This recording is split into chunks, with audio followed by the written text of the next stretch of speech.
Ever heard of a Viking who took an arrow to the throat while in a berserk rage? Meet Harald Hardrada, the Norseman who wasn't just content with being a king, an explorer, a mercenary, a slaughtering berserker, and an expansionist monarch. He aimed for legend. From Byzantine back alleys to English battlefields, here's a tale that redefines epic.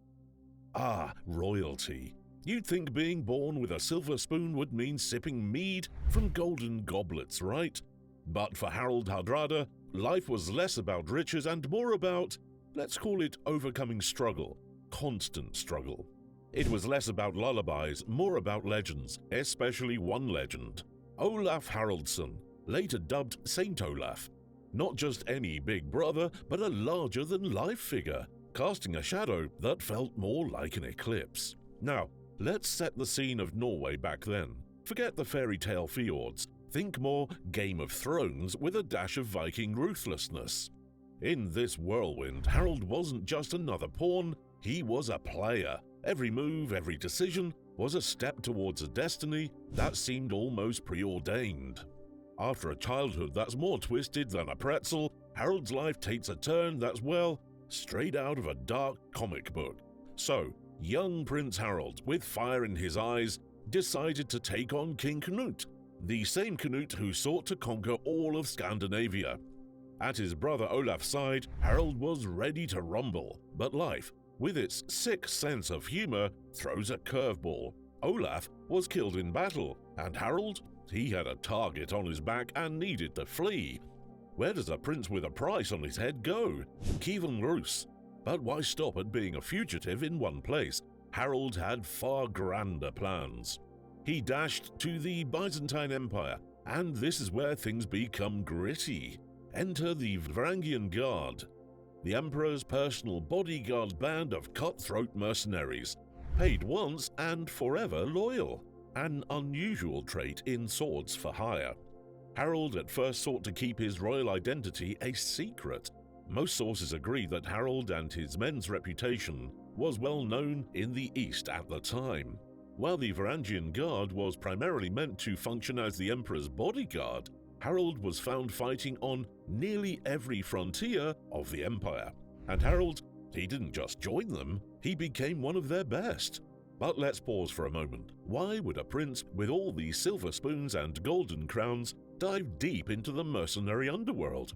Was it the adrenaline, the chaos of foreign battlegrounds? Possibly, but far more likely was that Harald saw the opportunity to acquire vast riches through his unique and highly demanded soldiering skill set. His exile, it wasn't a sub-story, it was a bloody, brutal training montage filled with blood, gold, women, and the adulation of even the emperor himself, until Harald would eventually need to flee once more, after being denied in his request to retire from the guard and return to Norway. It was a daring escape, one in which one of Harald's ships was sunk by Byzantine coastal defenses, and his own only narrowly escaping. In the shadowy aftermath of Harald's adrenaline-pumping escapades, as the world's most sought-after mercenary, many things loomed on the horizon. Above all was the rugged coastline of Norway, waves crashing, seagulls crying, and a silhouette of a ship on the horizon. It was Harald, making a cinematic return, like a hero from legends, with the wind tousling his hair and determination blazing in his eyes.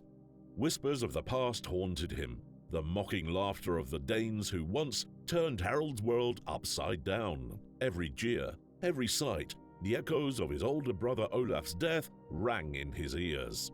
Now, with the weight of experience and the scars to show for it, Harald's boots touched Norwegian soil, and the kingdom recognized its son. He was not just back for a family reunion. He was there to claim what was his, with the fire of revenge burning bright. Harald did not just come wielding a sword. He came armed with a treasure trove of wisdom and literal riches amassed during his service to the Byzantines.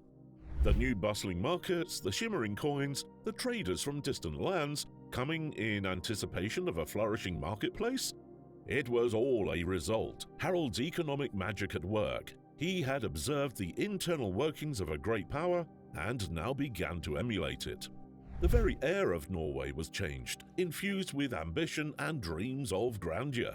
And then, amidst the rugged mountains and deep fjords, a new city was founded, Oslo, or Anslo, as it was originally called.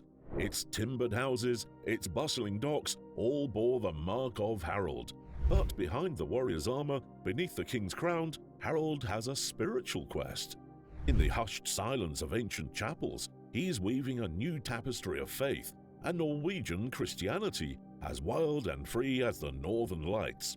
It was a medley of Catholicism, with some Orthodox tradition and Norse-inspired rites. It was the pulse of a nation, on the brink of transformation. With Harald at its helm, its Viking days slowly giving way to a new future. But they would not be entirely abandoned. After the triumphant return to Norway, Harald oversaw the destruction of several Danish forces in retaliation. It would be centuries before the Danes would ever attempt to approach their previous heights. Harald, with fire in his eyes and an unyielding spirit, cast his gaze upon a new prize, England. This wasn't a fleeting whim or a mere daydream. It was a visceral, burning need, a thirst for glory that the vast Nordic landscapes could never satiate. The cold, misty shores of England, where the scent of salt and anticipation hung thick in the air, Harald's longships, like dark, foreboding spectres, emerged from the dense fog, their intricately carved dragon heads cutting a path through the mist, announcing the arrival of the Norsemen. These warriors, with their gleaming axes and intricately designed shields, weren't there for a mere reconnaissance or a diplomatic soiree. They had a singular purpose: to conquer, to claim, to etch their names in the annals of history. It was very much a continuation of a terror that had become all too familiar to the British Isles. The English countryside was now the backdrop for a showdown of epic proportions. The stage was meticulously set for the Battle of Stamford Bridge. This wasn't just another skirmish, it was a momentous saga, a dance of death and destiny, unfolding before the very eyes of history. The metallic clanging of swords, the haunting war cries of the Vikings, the desperate, defiant shouts of the English, it all melded into a symphony of chaos and valor. And at the very heart of this maelstrom was Harald, a force of nature, his legendary berserker rage sending shivers down the spines of friends and foes alike. As the ground quaked beneath the weight of the battle, and the sky darkened with arrows and foreboding, fate, that ever-elusive shadow, prepared to make its move. But every tale, no matter how grand, has its moment of reckoning. Not even the single-handed defense of a now legendary lone berserk warrior could turn the tide of English swords and spears. For Harald, it came in the form of an arrow, a single, unerring missile that found its mark, piercing his throat, bringing an abrupt end to a roaring saga. The mighty Viking, the indomitable spirit of Norway, had been silenced. Yet, in the grand tapestry of history, Harald's legacy didn't merely fade away on that blood-soaked field. His audacious invasion, his unparalleled bravery, had significantly weakened the English forces of Harold Godwinson. This inadvertently set the stage of another ambitious invader, William the Conqueror, to seize the moment and forever change the course of English history at the Battle of Hastings. Behind the armor, beneath the battle-hardened exterior of King Harold, was a man of many layers, a man who, believe it or not, had hobbies. Yeah, you heard that right. What could a Viking king possibly do in his downtime? Sharpen his axe? Count his loot, you may ask. You would be wrong. Harold wasn't just a warrior, he was a Renaissance man, centuries before the Renaissance was even a thing. First off, he was an athlete, and not just any athlete, an athletic prodigy, courtesy of his impressive stature. Think you're good at horse riding? Harold would have left you in his dust. Fancy yourself a swimmer? He'd have lapped you before you even got your toes wet. Skiing, archery, rowing? Not a chance. The man was a beast. And speaking of rowing, it wasn't just a fun pastime for him. It was a testament to his raw strength and sheer endurance. But there's a twist. The fierce Viking king also had an artistic side. When he wasn't busy raiding or ruling, he was especially fond of penning poetry. If that isn't enough of a jarring contrast, He also played the harp, and quite well apparently. The same hands that wielded a deadly axe, gently strumming a harp, creating melodies that could make even the fiercest warrior shed a tear. Quite the paradox. And let's not forget about his contribution to the world of beverages. Harald had a knack for brewing. Now, I'm not saying he invented happy hour, but he sure knew how to make a drink that'd put some hair on your chest, usually of the beer or mead varieties most likely. As the mists of time shroud Harald's legacy, one thing remains clear: legends never truly fade. They linger, whispering tales of glory and intrigue.